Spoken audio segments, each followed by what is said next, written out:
Hey guys, Radisson here. I have been waiting for this moment for the past 6 or 7 years. They are finally here. The Spring Mills Depot 68-foot Department of Defense heavy-duty flat cars. This is a car that has only been offered in brass in the past, or a brass kit, and now we have them officially in plastic. Well, today we're going to be looking at this car a little bit in depth, or at least as long as YouTube allows me to run this video. So, the cars were released this past weekend at the Amherst Model Train Show in up north. A friend of mine went down there with Central Alabama Fremont and was kind enough to pick me up two of the Ortner style cars. Now, Spring Mills did three different versions.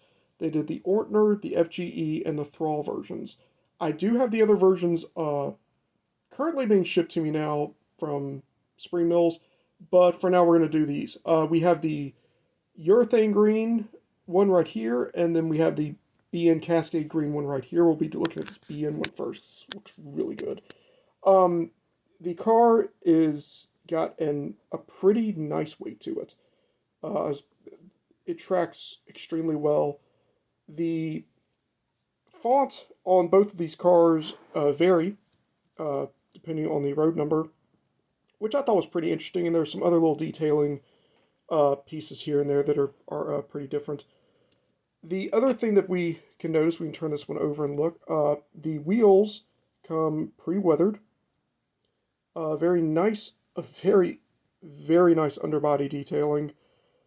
The container pedestals, which we can see right here, are actually separate pieces you install yourself, because these cars, where they are made for vehicles, like the M1 Abrams, which we will put an example of an M1 Abrams that I have yet to paint on here, so this is going to be a future load. Where you can put the two M1 Abrams on here, you can also just put containers on here. And there is a guide that this comes with to showing exactly where they all go and everything else. Now, Spring Mills offers some accessory package for these cars separately, like the tie downs. They do come separate. You can buy those in a separate pack. And they also offer 3 or 4 different versions of the QuadCon and Connex boxes for the U.S. military on here. So that's something that we might look at in a future video. I have not ordered any because, as you know, I do the Marine Corps, not the U.S. Army, and all the QuadCons and Connexes were decaled for the U.S. Army, unfortunately.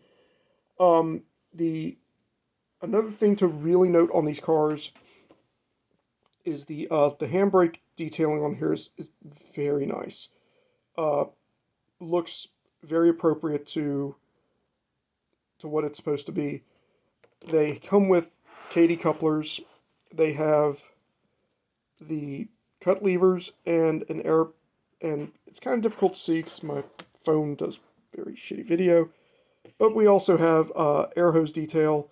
These cars also have raised deck numbers, which I've got to look on my U.S. military tie downs on exactly what the deck numbers mean. I'm not sure. Not all cars came with the deck numbers.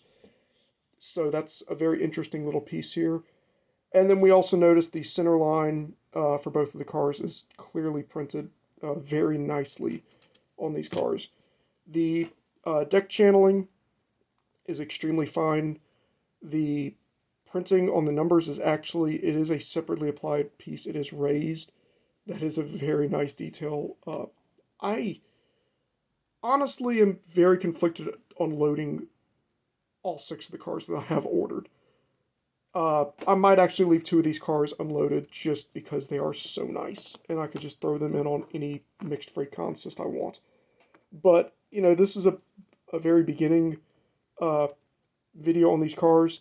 Be on the lookout for more information on these cars in the coming months, and photos and video run-bys and all that fun stuff. There might be more photos this weekend on my Instagram page, Task Force 1_87 models. So check out more information and better high quality res pics on there. And as always, guys, Have a great weekend. Happy railroading.